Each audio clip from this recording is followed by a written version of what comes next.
Hi, my name is Tom Faulkner and I'm Head of Product Development here at Cornwall. Today I'm going to be taking you through our new digital Energy Market Bulletin service and how to get the most out of its features. You can access the Energy Market Bulletin through the toolbar on the left-hand side of Catalyst under Industry News and Analysis, clicking through to Industry Essentials and the Energy Market Bulletin. Here you'll find the landing page of the Energy Market Bulletin, which is made up of three areas: market news, power, gas and commodity pricing analysis, and a week-on-week market outlook.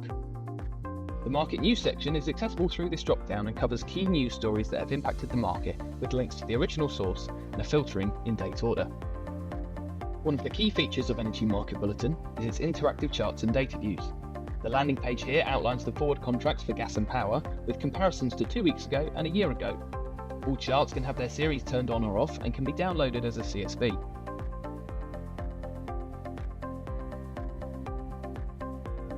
To access additional data views, use the drop-downs on the left-hand side to navigate to the required chart. Each data view contains a chart accompanied by written insight. The written insight is sorted in date order and highlights the key drivers that will have impacted the data.